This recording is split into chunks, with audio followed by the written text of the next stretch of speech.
Welcome back to the channel. Welcome back to the free hour. It's your boy Trevor Turner. We are back with another video. I want to thank you guys for joining me today. Today we are on another episode in our free hour ABCs, the ABCs of Tree. More specifically, our emotional intelligence series, where we talk about emotional intelligence in the context of the free hour, where we talk about making smaller changes to your daily life that will help you to get big results in the end. And once again, we're talking about emotional intelligence. Once again, we are talking about how to be more in touch with, aware of, more in control of our own emotions, how to recognize, manage, and deal with the emotions of others, and how to put those things together to become a more successful, interdependent person. Someone who thrives in a world that is built off of the emotions of other people. And it's built off of being able to be in control of your own emotions. And today we're on the letter H. The letter H, we've been building on a whole bunch of different things. We started off with awareness, we started off with balance, we started off with things like equanimity, we started off with things like gratitude. And one of the things that this letter is going to touch on today is kind of how we put all of those things together, how we maintain a lot of those different things, because emotional intelligence is not just about understanding ourselves, but also about creating harmony in our relationships, our environments, our personal well being. True emotional intelligence allows us to navigate life's challenges without unnecessary conflict, stress, or internal struggle. And today we're going to be talking about harmony. The letter H does stand for harmony. So, what we're going to be talking about is why harmony matters in emotional intelligence. I'm going to give you the three pillars of emotional harmony. I'm going to talk about how to get there. We're going to talk about how we found out what they were. We're going to talk about how to implement them into your life. And then obviously we're going to be talking about how to cultivate harmony in your daily life with simple practical strategies that we can put into action, or we can put into effect right now, regardless of what your situation looks like. These are things that you can do that depend only on you. Because one of the things that we have to remember is that the only thing that we're really in control of, the only thing that we actually have any type of power over, any type of control of, is ourself. It's how we react based upon how we feel. It's we can even choose how to look at things to affect how we feel. We can choose how to deal with the emotions of other people, how to react or respond. But we can't necessarily change how other people are going to be with us. We can't necessarily change how this world is going to work on us, against us, for us, whatever the case. All we control is ourself. So when I talk about practical strategies to implement these things in our lives, it is a self-centered thing. It is a personal centered thing. These are things that are going to help you navigate a chaotic world with a sense of harmony, with a feeling of harmony, with a feeling of peace. It's not going to change necessarily the things around you in profound ways right away. But what happens is that when we are able to make these changes and implement these changes within ourselves, to where we are able to confront this world and confront the forces of this world that sometimes feel like they're trying to work against us in such profound ways, that we are able to confront those and assert ourselves against those in a spirit of harmony, a spirit of calmness, a spirit of emotional stability, and we are able to navigate the challenges and the obstacles that life throws at us just that much easier. All right. So let's dive in. If at the end of this video you like the video, please like the video. If at the end of this video has helped you maybe kind of understand some things and how to navigate your own situations a little bit better, subscribe for more. We come up with these tips every week when it comes to mindfulness, emotional intelligence, productivity, and other standalone bonus videos. Leave a comment on how you have dealt with maybe a lack of harmony or a chaotic lifestyle or a chaotic, whatever's going on in your life, and maybe how some of these things either have helped you, can help you, or some of the things that you've gotten to on your own that I maybe don't include in this video that you might want to share with other people.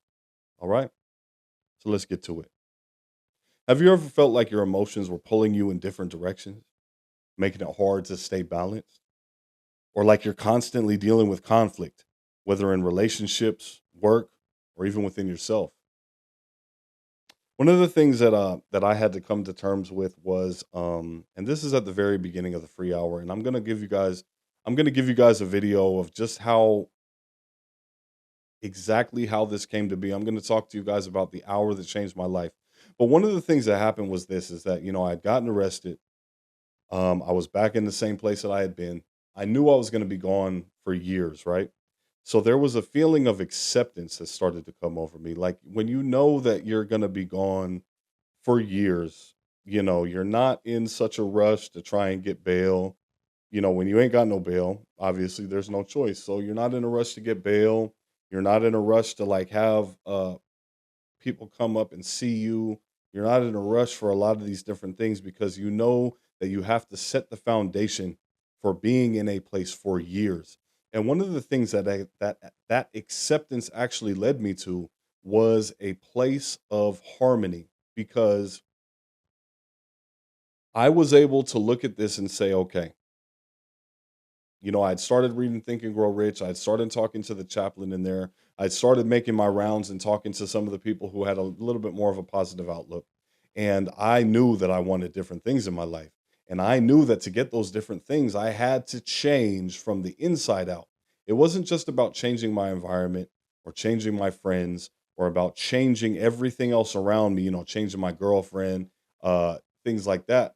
It was about changing myself, knowing that the world was not going to change just because I needed it to or I wanted it to, knowing that I was the only thing that I was going to be able to be in control of, and then knowing that took my power back, knowing that and realizing also that I couldn't change the world around me.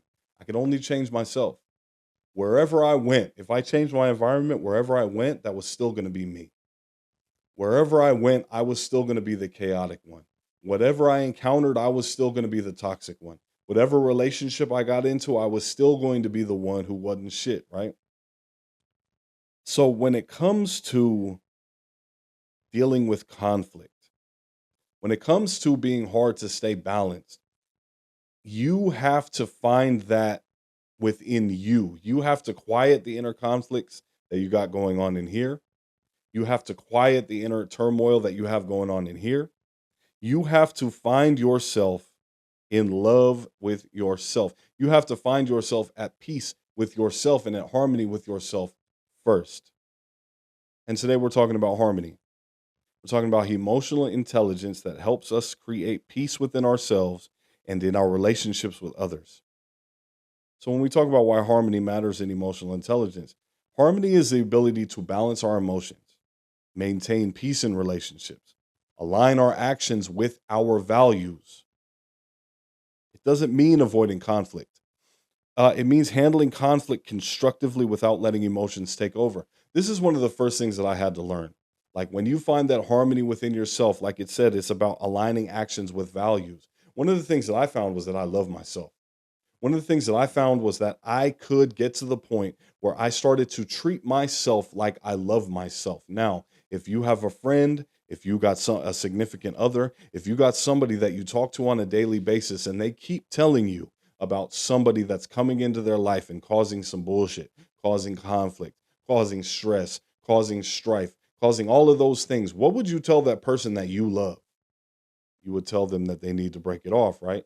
You would tell them that they need to leave that alone, right? You would tell them that they need to move around. You would tell them, hey, you need to tell that person. You need to confront that person. You need to get assertive with that person. Not necessarily aggressive, but you need to state what it is that you need, what it is that you desire, what it is that is going to make this situation a win for you as well as a win for them. When you get to the point of being able to love yourself, you know that you are going to have certain areas where you're going to have conflict, where you're going to have to step up and be assertive, where you are going to have to put your foot down, where you are going to have to push a line, where you are going to have to establish boundaries, where you are going to have to tell people that you love or tell people that you are not going to be able to do this without, where you are not going to be able to work at the same job without these people around you, where you're not going to be able to go to the same school without these people around you. Maybe it's family members, maybe it's somebody you choose to be in a relationship with, maybe it's friends. And it's something that causes a little bit of friction. It's something that causes conflict. It's not about avoiding that part of it altogether. It's about stepping up and saying, hey, look, this is disrupting what I have going on in my space. It's disrupting my equilibrium. Disrupting my equanimity. It's disrupting my harmony. It's disrupting my peace. And being able to put your foot down and saying, like, I'm not going to accept this no more. I'm not going to accept this. I'm not going to encourage this. I'm not going to allow this. Because if you allow things to happen to you because you are trying to avoid conflict, it will disrupt your harmony and will disrupt your peace. So harmony doesn't mean avoiding conflict. One of the things about maintaining peace is that maintaining peace, sometimes parties that are willing to assert their needs, willing to be assertive, willing to state what it is that they need out of a negotiation or a relationship or a two-sided whatever, doesn't mean avoiding conflict. So let's talk about some research that goes into it. So Dr. Daniel Goleman, who's an EI expert and author of Emotional Intelligence, Goleman emphasizes that emotional intelligence is key to relationship harmony, showing that people with high EI handle disagreements with greater empathy and clarity. It's not about avoiding those disagreements. It's not about being squeamish. It's not about not having a backbone. It's not about being someone who runs away, but it's about somebody who has the tools, that is able to the tools and the equipment and the knowledge and the foresight and the skills to deal with conflict and disagreements that are inevitably going to come with a greater effectiveness. A study from Harvard Business Review found that workplaces with high emotional intelligence leaders had 29% lower conflict rates and higher employee satisfaction due to improved emotional regulation. This is not because they were afraid to deal with those conflicts when they came up. It's because they had the skills to resolve or compromise those and get those conflicts fully handled when at the very first time that they happen. So this way you don't have those things that come up over and over and over again. One of the things that we notice, especially in workplaces and in relationships, is that conflicts are not based off of brand new things that happened. And I don't remember the exact percentage. I had looked it up, but I forgot to put it in the outline. Um, it's not things that happen for the first time that cause conflict. It's things that have been going on. It's things that have been addressed before. It's things that there have already been conflict about. And they just keep coming up. They keep coming up because one in three things in a relationship are going to be able to get resolved. The other two need compromise. The other two need acceptance. The other two need empathy and they need clarity. So if you want to reduce your stress, build strong relationships, and live with peace, mastering emotional harmony is essential. And of course, Dr. Daniel Goleman, psychologist, author of Emotional Intelligence. He's one of the leading figures in the field of EI, and his research analyzed how emotional intelligence impacts personal and professional relationships. So let's move on. And let's talk about the three pillars of emotional harmony. One, inner harmony. And to me, this is the most important part, is balancing emotions within yourself, because this is where we have the most control. This is where we have the most power, the things that go on within ourselves. Self-awareness, self-regulation. When we recognize emotions without reacting impulsively, we create inner balance instead of emotional chaos. And this goes back to something that we talk about all the time here on the free hour. I talk about this a lot. It's goes back to the 7 habits of highly effective people. It goes back to being proactive instead of reactive. It goes back to putting that pause, putting that space between emotional stimulus and response, so that way response doesn't become an emotional response. It's able to be a response that goes along with what you want for your long-term goals. It is able to be a response that goes along with where you want the relationship, where you want the partnership, where you want the business dealings, where you want the friendship, whatever the case, to actually go. Because if you react in emotions, emotions don't care none about that. Emotions are a reaction to perceived threat. When we look at anger, anger is a secondary emotion. Anger is not a primary emotion. Anger is a secondary emotion that is a response and a reaction that is built to defend us because we are feeling a primary emotion, which is normally fear. It's normally feeling threatened. It's normally feeling attacked. It's normally feeling like there is something out there. There is something in this room. There's something in this business. There's something in this meeting. There's something in this relationship that is trying to hurt me. So the anger wells up as a response to that because we didn't put the space to say, okay, I'm feeling triggered. Why am I feeling triggered? Let me take a deep breath. Let me face the situation and separate the person from their behaviors. Separate this person that I chose from their behaviors. Or maybe even just taking a second to say, okay, is this something that works for me? I'm feeling threatened. I'm feeling afraid that this person may leave. I'm feeling afraid that I might lose this person. I'm feeling afraid of loss. I'm feeling a sense of jealousy. I'm feeling whatever the case. Let me go ahead and take a step back. Is this continuing this situation? Is that conducive for my harmony? Is that conducive for my peace? You are able to go back and you are able to make a decision based upon what you got going on up here and not what you have going on in the amygdala. It's not even about what you got going on in here. It's not the heart because the heart is deceitful above all things and who can know it? It's about the amygdala. The amygdala which controls our fight or flight responses because the amygdala, which is sometimes called the reptilian brain, is responsible for the fight or flight response. It can't tell the difference between somebody trying to leave you and somebody trying to kill you sometimes because evolutionarily, when we were left alone or isolated, that meant death. But a breakup no longer means death. But the amygdala can't seem to get that going yet. But the prefrontal cortex does. And we'll move on to the prefrontal cortex here in a second. When we recognize emotions without reacting impulsively, we create inner balance instead of emotional chaos.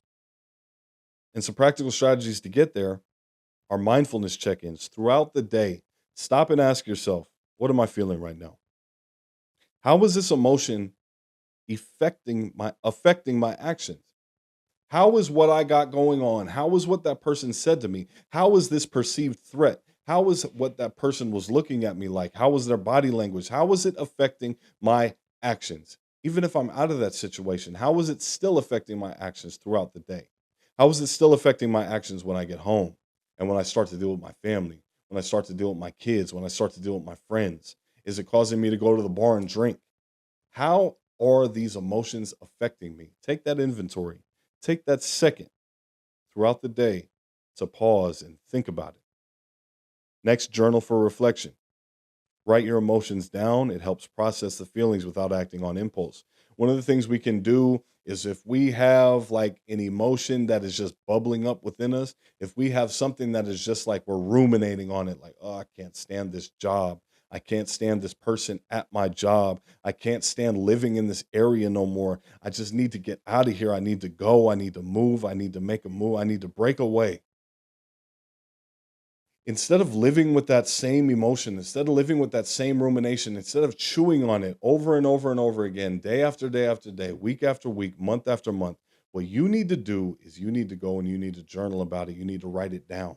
Getting that emotion out can help you take a good look at and reevaluate the situation in a better way, in a more conducive way. And then, of course, when you get to the point that you are able to, when you get to the point when you are able to take that step back, when you get to the point where you are able to separate the emotions from what it is that you need out of the situation, what it is that you are dissatisfied with this situation, everything going on basically, and separate that from the emotion of it, you are actually able to make better decisions.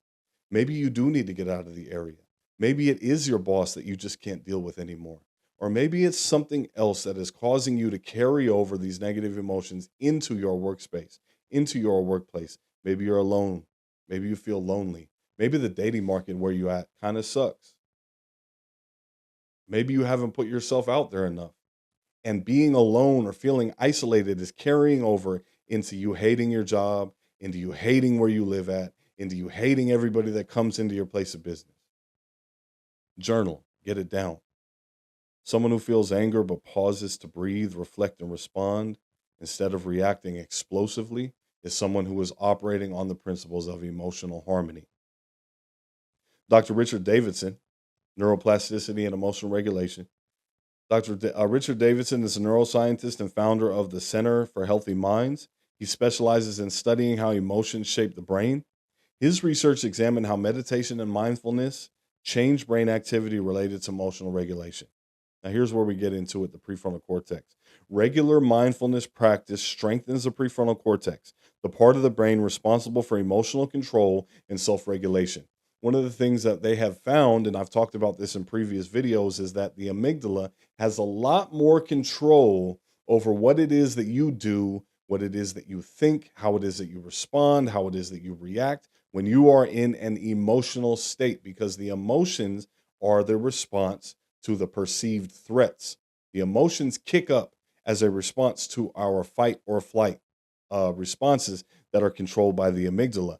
But if you practice the regular mindfulness, if you practice the breathing, if you practice the taking inventory, if you practice the taking the pauses throughout the day, if you practice the mental check-ins, if you practice the journaling, you strengthen the prefrontal cortex. That gives you more latitude, that gives you more leeway, that gives you more a choice and control in emotional situations of how you want to, or how you are able to feel about certain situations, how you are able to reframe, how you are able to change perspectives. Inner harmony is built through mindful emotional awareness. When you train your brain to pause, you gain control over emotional outbursts. Number two, the second pillar, relational harmony, navigating conflict with emotional intelligence. The other part of emotional intelligence that a lot of us, a lot of people who make content like this or even relationship content, is that when they talk about emotional intelligence, they always talk about being able to recognize, handle, and deal with their own emotions. One of the things that they leave out is about navigating conflict with other people. It's about having empathy for other people. It's about understanding others' emotions. And this is where we get into the second pillar of harmony, creating harmony in our spaces with the people that are around us. Conflict is not about winning, it's about understanding. Conflict is not about winning. It is not always about getting your way. It is about understanding what that other person is going through, understanding why that other person has a problem with what's going on, understanding what that other person needs to succeed and thrive, understanding how you are able to get what you want while also giving them what they want, understanding how to not necessarily avoid the conflict in the future, but understanding how to settle it right then, understanding how to resolve, understanding when compromise needs to happen. And some of the practical strategies for it is active listening, where you listen to understand and not to respond. A lot of people have issues with this. I'm one of them. When someone is sitting there talking to us, when we're in an argument, when we're in a quote unquote heated situation, when emotions are running high, when we are trying to prove a point, when we are trying to win the argument, we'll sit there and double dutch. We'll sit there like we're waiting to get into the jump ropes and waiting for a good enough place to bring in this this point that I've been thinking about, to bring in this response to something that you said way back at the beginning of your statement. And I'm gonna come in, I'm gonna get you with it. I know I'm gonna get you with it. As soon as you say something that sounds even a little bit hypocritical, as soon as you say something that sounds even a little bit like it's going against, or as soon as you say something that even alludes to what I'm gonna bring to you right now, even the slightest, I'm gonna jump in there, I'm gonna get you. I'm gonna get you, and then I'm gonna keep rolling. I'm gonna keep rolling. I'm gonna just hammer away, point after point after point after point. This is what I'm gonna say. This is what I'm gonna say. That's what I'm gonna say. Because you are in the mode that conflict is about winning and not understanding. So you are not listening to understand what they're saying. You are not listening to see what it is that they're going through. You are just listening to respond and prove a point. They say they feel some type of way about something you did. Okay, well, I feel some type of way about something you did. Nothing gets resolved. Nothing gets handled. I guarantee you that conflict is going to come up again. Emotional reframing, shifting perspective before reacting. Now, this is something that can happen not only with the things that people are saying, but I think one of the things that happens is this is that as human beings, sometimes there's going to naturally be friction with there's naturally going to be friction, there's naturally going to be emotional response when you feel like someone is critiquing, when you feel like someone is criticizing, when you feel like someone is going against what it is that you are trying to say. Reframe it. Reframe it. And obviously, the first and best way to reframe it is to separate the behavior from the person. If that person is talking like, hey, I don't like it when you do this, they are not saying they don't like you. They're not saying that they dislike a piece or part of you or your character or of your personality or whatever the case. They're just saying they don't like a behavior that you exhibit or that a behavior that you exhibit is making them feel a certain type of way. And I was terrible at this, y'all. I was terrible at this. Anytime that somebody would say something about me, and because of the lifestyle I was living, what I was doing, the type of person that not even the type of person that I was, but the type of behaviors and habits that I engaged in. Anytime somebody had something negative to say about it, I was like, oh, okay, well, you must not fuck with me. Or, you got to accept everything that I got going on, or you need to realize this, or you need to realize that. And one of the things that would have happened if I would have been able to just emotionally reframe what it is that we're saying and say that the reason, and this is the simplest way to do it. The reason that this person is even confronting you on that behaviors is because they fuck with you.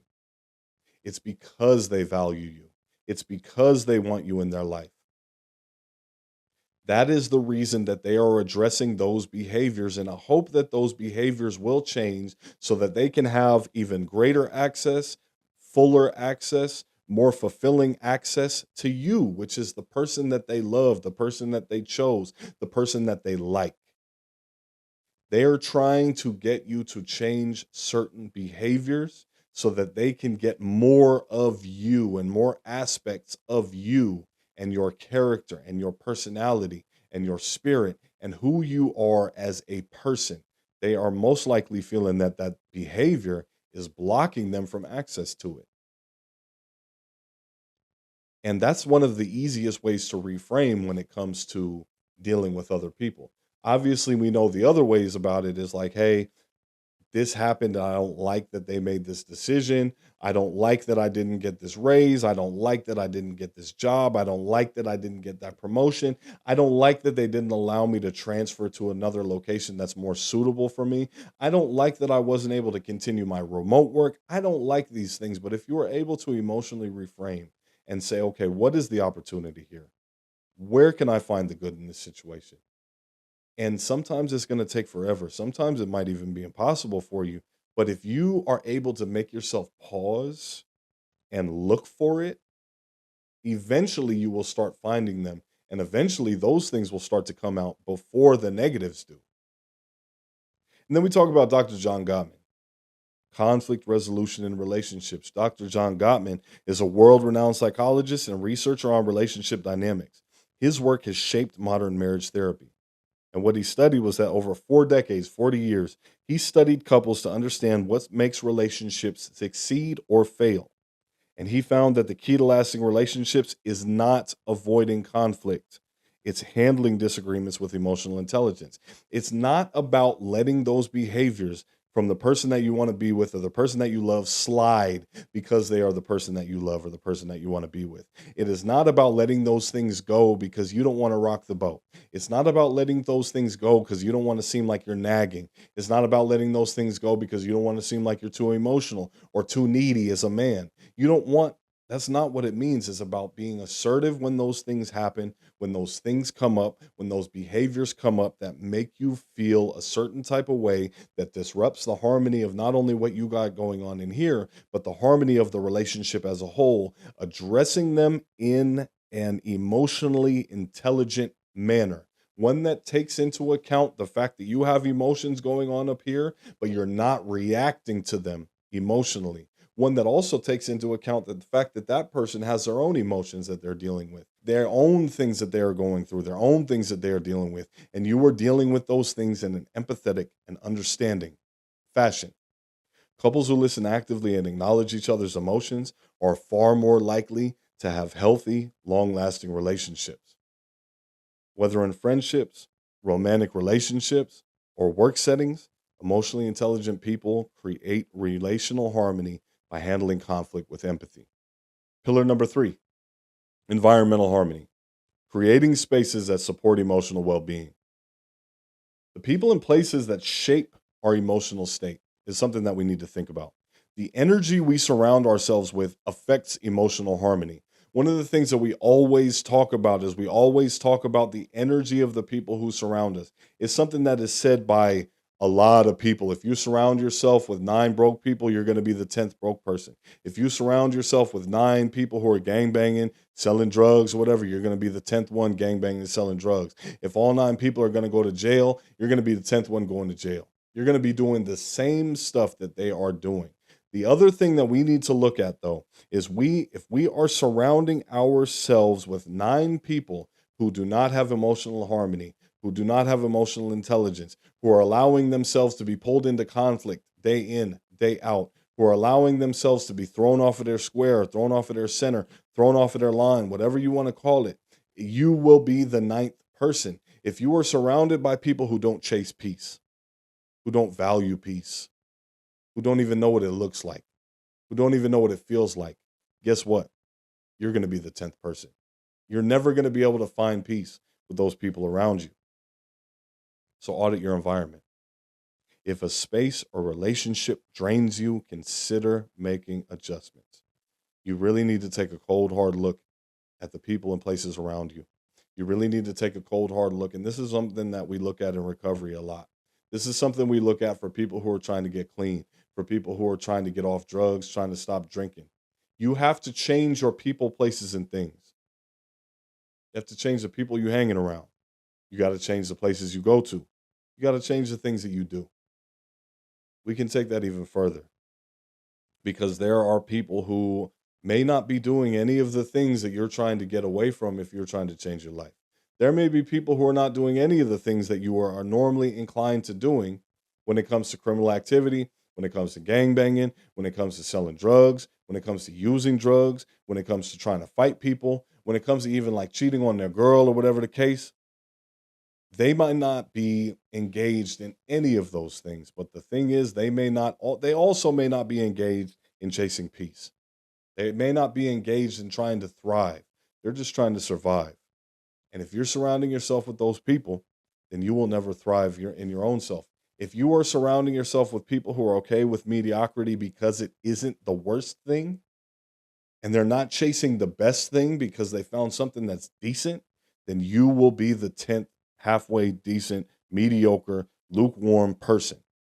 Surround yourself with people who are chasing the best. Surround yourself with people who are after emotional intelligence. Surround yourself with people who know and are knowledgeable of how to get to emotional intelligence, how to have emotionally intelligent interactions with other people, how to shape their environments, how to shape the people that they're around, how to shape and go into a workplace that may seem chaotic from all other accounts, but then you see this other person and they're just walking through it. They're just walking seemingly like above it, around it, through it, and they're not affected by it. Become one of those people and surround yourselves with one of those people. Build supportive communities. Engage in relationships and environments that uplift rather than disrupt emotional balance. Find hobbies, find people that you want to be around, find people who like the same things that you do, but then also make sure that they are in a good space and good headspace emotionally and mentally. Build those communities. Don't allow yourself, especially in this day and age where you can get on a place like Instagram, especially in this day and age where you can get on a place like TikTok, where you can get on, look on Google, you can Google Zoom meetings for support groups. You can look on Facebook and find any type and any any type of group for the place that you live at, or if you're not able to get it to the place that you live at, you can get on a Zoom meeting. You can hop on your phone and you can see these people face to face. Don't allow yourself to be alone. Don't allow yourself to get isolated. Don't allow yourself to get to that point. And if you find yourself there, take that first step. Reach out to one person. You don't have to build a whole community of 100 people. You don't have to reach out to your entire neighborhood. You don't have to comb your whole city looking for the people who are like you. But you can reach out to one person today. Leaving toxic environments or setting boundaries with people who constantly bring negativity will improve your chances of getting to emotionally intelligent, emotional harmony, equanimity, balance within your life exponentially.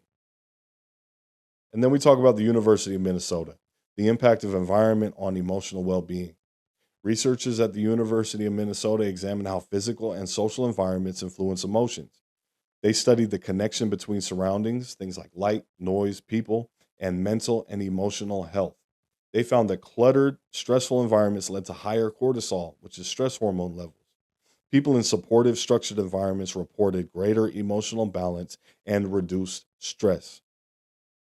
It's not something that we just say. This is not something that people like me get on here and just say, hey, if you think about surrounding yourself with better people, you might get better, because that's just some stuff that, my mom said one time, or my grandma used to say it, or, I got a homie who's like, man, I stopped coming around y'all. I started being around these nerdy, happy people, and now I'm nerdy and happy. Like, no, we got studies. We have people who have actually said, like, hey, like, is this a real thing? Is this a real phenomenon? Like, how do we find out?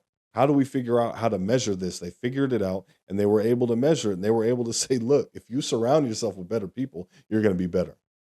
It's the power of brains coming together that will not only help you get to success, it will not only help you to succeed and solve problems, it will not only help you to thrive, because when you put it's not addition when it comes to the energy and the power of other people working in tandem, working in the spirit of like common goals and working in agreement.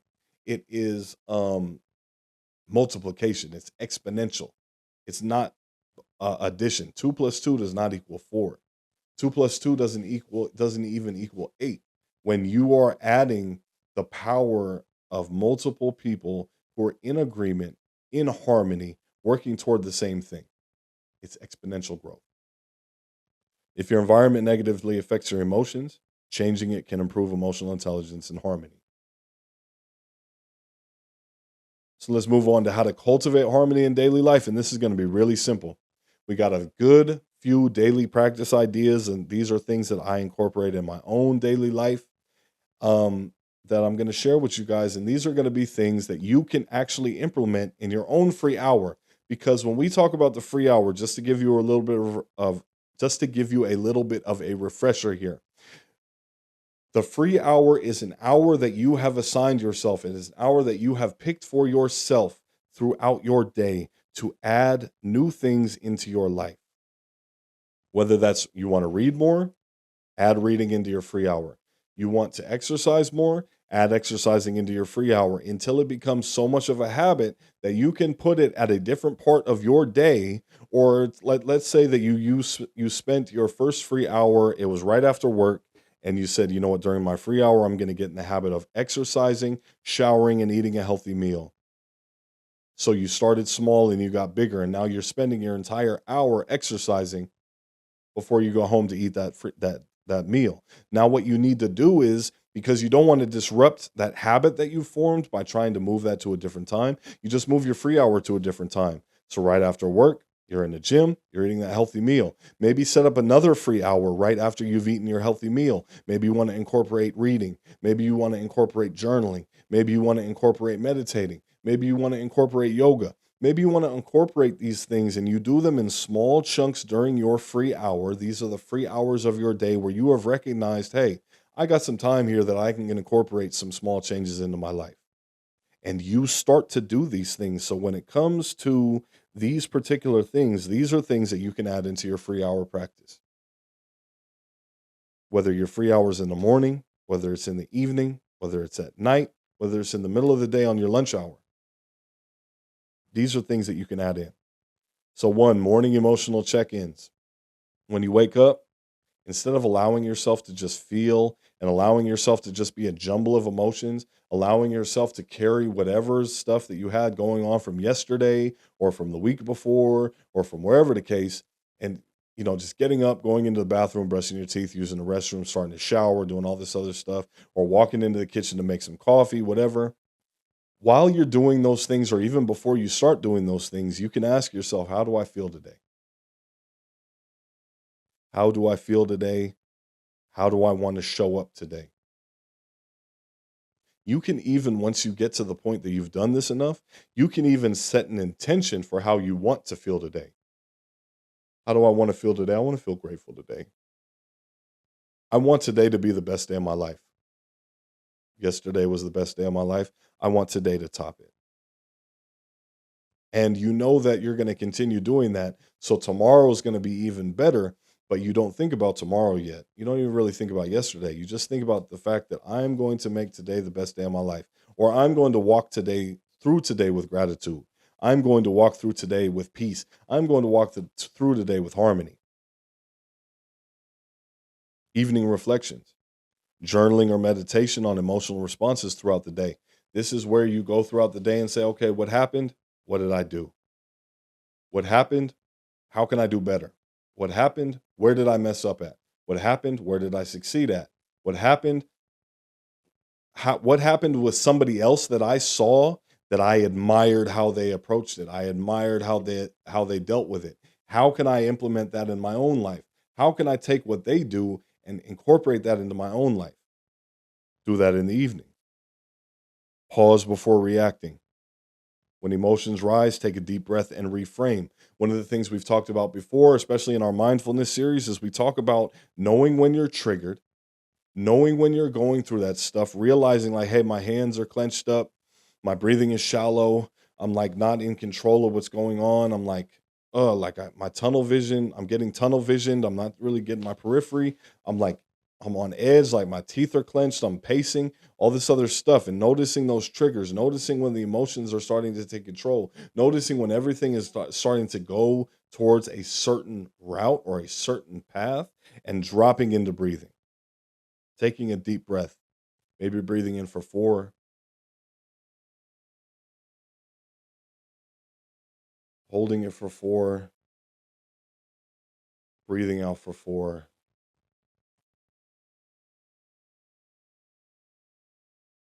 and saying, okay, how can I look at this in a different way? How can I approach this in a different manner? Is there another way that I can feel about this? Okay, there isn't another way I can feel about this because this was there's only really one way to feel about this. Okay, so how do I keep myself from reacting based upon emotion? How do I keep myself from going off the handle? How do I make it so that I can utilize this for my good? Daily gratitude lists in the morning. One thing I like to do is I like to knock out 10 things I'm grateful for before I even get up out of bed. I'm grateful for this. I'm grateful for that. I'm grateful for the person that texted me last night telling me good night. I'm grateful for the emails I got from my job in the morning, even though it's like, oh my God, they're already on me, but it's like I have a job. I have a job. And the fact that I'm still getting these emails means that I'm not on the chopping block yet. Like I'm still important. I'm thankful for the equipment I got. I'm thankful for the roof over my head. I'm thankful for this TV. I'm thankful for the people that are in my life. My dog comes in and jumps on me. I'm thankful that I got this dog. I'm thankful I got all of this stuff. My closet is open. I can see the clothes. I'm thankful for the clothes. I'm thankful for the setup. Thankful for all these books I got. I'm thankful for the editing computer. I'm thankful for all of this other stuff, right? And see, the thing is, it may seem like, okay, well, you're working with a lot right now. You got a lot going on right now. I was able to do this shit in prison when I had nothing, when I had barely anything, when I couldn't get no one to answer the fucking phone except my mom's. I'm grateful my mom's answer the phone. And when my moms don't answer the phone because, she's busy, I'll call my pops. He answers the phone. I'm grateful for my pops. I got the one homie. He do answer the phone. I'm grateful for the homie. You know what? It was cold as shit last night, but I was able to get my feet up under this blanket and not freeze. I'm thankful for my blanket. The homie blessed me with a TV when I got up in here. Even though it's a gang of TVs floating around, hey, I got one. I'm grateful I got a TV. The library is going to be open today. Man, I'm so grateful for that library being open today. The yard is going to be open today. I'm able to go out and get fresh air. I'm able to go out and work out. I'm grateful that I'm able to work out. I'm grateful that I'm capable. I'm grateful that my body works. I'm grateful that I can get out and run. Yes, it hurts. Yes, my knees hurt. Yes, my back hurts. Yes, my lungs hurt. Yes, everything hurts because I hadn't been taking care of myself the way that I should. But I'm grateful that I can get up and I can do it. I'm grateful I have the opportunity to start this again. And see, the thing about it is this: it's not about starting to be grateful for when you already have. Is about being grateful now, and that gratitude will get you more, because he who has more will be given to him. Visualizations: visualize your day. You can visualize your day with gratitude. You can visualize your success. You can visualize you winning. You can visualize you getting those things that you want. Visualize like all of it, though: the feelings, the smells around you, the things that you see, the way that the wind might feel on your skin. What are you wearing? Are you wearing a jacket? Are you wearing a t-shirt? Whatever, and just like feeling that stuff, smelling that stuff. Did you just brush your teeth? Are you tasting it? Do you get the news while you're eating something? Is it on your lunch break? Imagine yourself all of these things, so that is a whole package for you to like send up to the universe, or infinite intelligence, or the God, or the Yahweh, whatever it is that you believe in. And then being proactive. I think being proactive is the most important thing. Don't allow yourself to be a reactive person. Tell yourself every day, tell yourself every moment, tell yourself every incident, every situation, that I am going to be the one in control of the outcome of what goes on in this particular moment. I am going to be the one who decides what goes on, not my emotions, not what he said, not what she said, not how he's looking at me. They want me to come out of character. I'm not going to allow that. I'm going to choose what I want out of this situation. Be proactive. And that's it. That's it. Today we talked about what harmony is. We've talked about definitions of it. We talked about some scientific studies. We talked about the pillars of harmony: inner harmony, relational harmony, environmental harmony. Inner harmony is understanding and balancing emotions within yourself. Relational harmony is handling conflict with emotional intelligence. And environmental harmony is creating a space that supports emotional well being. And then we talked about, of course, some daily practical strategies that you can cultivate harmony within your own life. Harmony doesn't mean never feeling negative emotions. It means learning to manage them in a way that brings peace instead of chaos. Thank you so much for watching the video. This has been your boy Trevor Turner. It's been another episode of your free hour ABCs. The ABCs of Tree in the context of emotional intelligence. If you like the video, like the video. If you like what we got going on over here, subscribe to the channel. If you want to develop your own free hour practice, man, subscribe to the channel. We'll talk about how to get there. We're going to get more in depth on how to actually start creating these free hour practices now that I'm going to be able to have some more time to do it. And drop a comment below. What's one way that you've created more emotional harmony in your life? What's an area where you want to create more emotional harmony in your life, but you just can't seem to get there yet? You just can't seem to do it. You haven't found the strategies that work for you yet. You haven't found the ways to just bring it into reality. And then try one small harmony building activity, one small harmony building action, one of these cultivating strategies. Try it today. Try it today. Try it tonight. Try it tomorrow morning when you wake up. Try it. Try it. And if it makes you feel better, stick to it. And watch the results add up. Watch some things come on. All right? Once again, your boy Trevor Turner. Thank you for watching. Deuces.